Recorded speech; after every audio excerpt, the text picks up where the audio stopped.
નમસ્કાર દર્શક મિત્રો, ન્યૂઝ ફોર ઇન્ડિયામાં આપનું સ્વાગત છે ને હું છું આપની સાથે કુમાર। આપણા શાસ્ત્રોમાં કહેવાયું છે કે નારી તું નારાયણી, પણ જ્યારે કોઈ સ્ત્રી ઉપર તેના પરિવાર ઉપર મુશ્કેલી કે કોઈ તકલીફ આવી પડે તો કોનો સહારો લે? આવી જ એક ઘટના અમદાવાદના જોહાપુરા વિસ્તારમાં આવેલી ફતેવાડી વિસ્તારમાં આવેલી તંઝીલ એવન્યુમાં રહેતા એક પરિવાર ઉપર બની છે। વાત એમ છે કે આ ફ્લેટની લિફ્ટની નજીવી બાબતે ગુલ હમીદ ખાનના પરિવાર ઉપર એક ઇકબાલ ખાનના દીકરા અને તેમને ગુલ હમીદ ખાનની પત્ની અને તેમના દીકરા દીકરી ઉપર હુમલો કરી દીધો। ગુલ હમીદ ખાનની દીકરી સાથે પણ અડપલા કરવામાં આવ્યા તેવું પીડિતનું નિવેદન છે।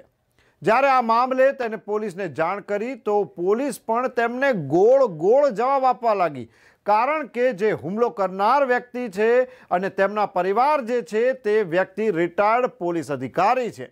આ સમગ્ર માહિતી ન્યૂઝ ફોર ઇન્ડિયાની ટીમને મળતા તાત્કાલિક ધોરણે આ પરિવારને ત્યાં પહોંચી અને સમગ્ર વિગત જાણી। સાંભળો એક પીડિત પિતા શું કહી રહ્યા છે।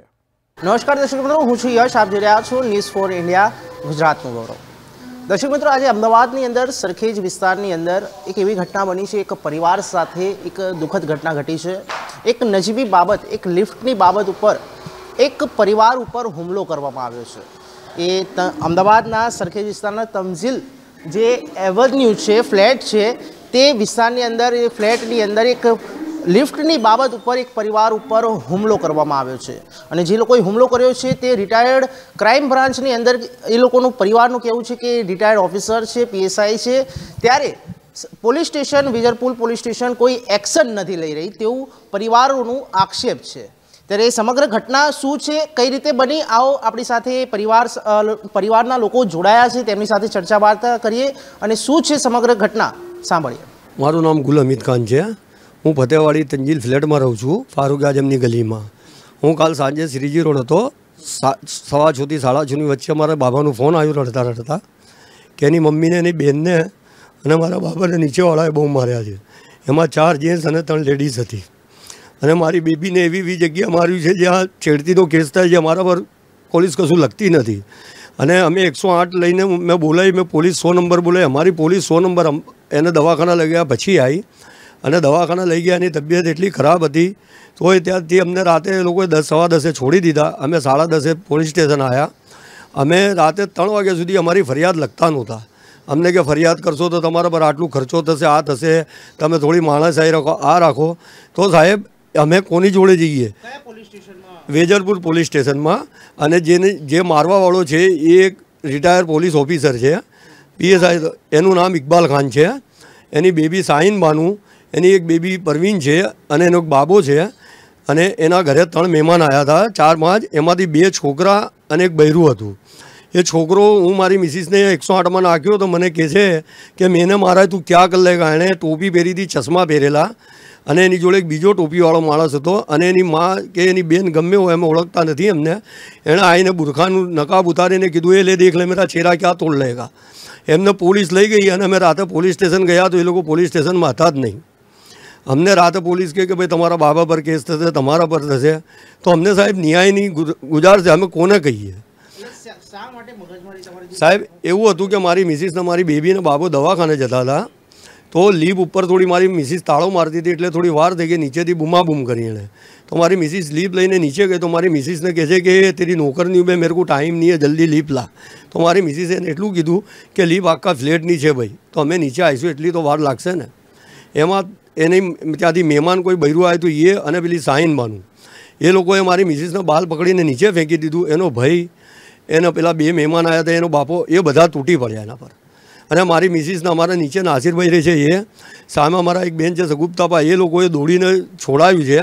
અને હું કામેથી આવ્યો ને પહેલાં મારા ઘરે 108 અને પોલીસની ગાડી આવી ગઈ હતી તોય પોલીસવાળા મને કહે છે કે તમે દવાખાનાથી સીધા પોલીસ સ્ટેશન આવશો નહીં તો તમને લેવા આવવું પડશે।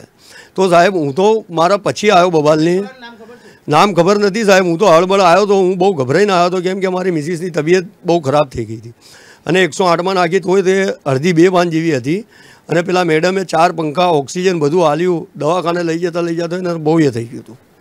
ત્યાં જઈને અમે એનું સોનોગ્રાફી, પેલું CT સ્કેન, બધી એક્સરે બધું કાઢ્યું છે, એમાં મારના નિશાને છે અને એને બેઠી માર મારી છે અને મારા બાબાને લાફાને માર્યા છે એ સીસી ફૂટેજમાં દેખાય છે.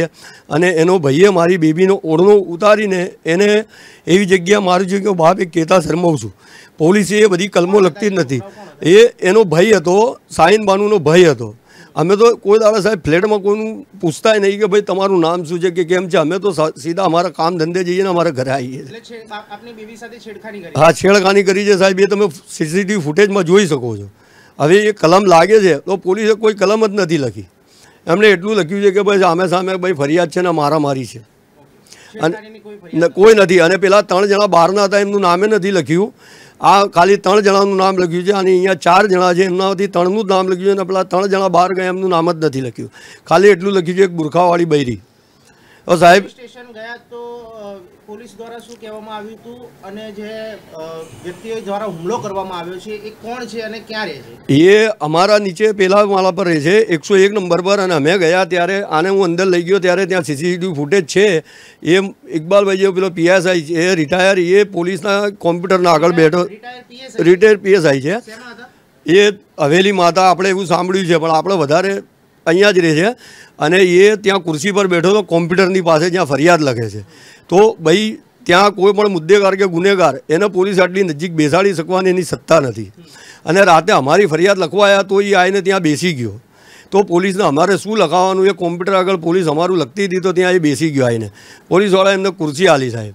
તો અમારે આમ કેવું છે કે પોલીસે ફેમિલીવાળી છે, માલિક ના કરે એમની ફેમિલી પર થાય તો એ શું કરશે? એ અમારે જેવું સહન કરશે કે એક્શન લેશે?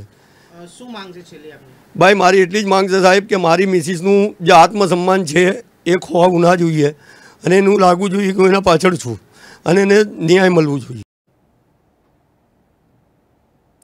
પણ હવે સવાલ એ છે કે પોલીસે એક્શન કેમ ના લીધા? શું પોલીસની જનતાની રક્ષા માટે છે? શું પોલીસ અધિકારીઓને કામ નથી આવડતું? શું પોલીસ આમ જનતાનું સાંભળે છે ખરી? શું આ પરિવારને ન્યાય અપાવશે ખરી? તો આપણે એક પિતાની વેદના સાંભળી પણ આવી જ ઘટના કોઈ પોલીસ અધિકારી કે કોઈ નેતાના પરિવાર સાથે બની હોય તો શું પોલીસ કાર્યવાહી કરે? અને આપણે સૌ જાણીએ છીએ પણ અહીંયા સવાલ એક જ છે કે મજબૂર પિતા અને તેના પરિવારનો છે. આ સમગ્ર ઘટના ફ્લેટના સીસીટીવી ફૂટેજ પણ સામે આવ્યા છે છતાં પણ પોલીસે કોઈ કાર્યવાહી કેમ નથી કરી? ત્યારે એક પીડિત દીકરી શું કહે છે आओ सांभलिए। मैं मेरी मम्मी और हम तीनों है ना दवा लेने जा रहे थे तो लिफ्ट के लिए थोड़ी वो हो गई थी। मम्मी लिफ्ट में बैठे थे और भाई ताला लगाता था, उसमें थोड़ा वो हो गया था। तो नीचे उतरे ना हम लोग तो वो लोग मतलब बोलने लगे मम्मी को कि तेरे जैसे निवरे नहीं है, तेरे नौकर नहीं है कि यहाँ पे हम लोग खड़े रहिए। तो मम्मी ने बोला कि शांति से बात करो। तो वो बुरखे वाले जो आंटी थे ना वो मेरे को गालियाँ देने लगे और वो उनका वो जो लड़का है ना साइन आंटी का भाई वो मेरे को गंदा गंदा बोलने लगा। तो मैं बोली कि मेरे पप्पा का अलाउड नहीं है कि कोई लड़का मेरे साथ ऐसी गंदी बात करे।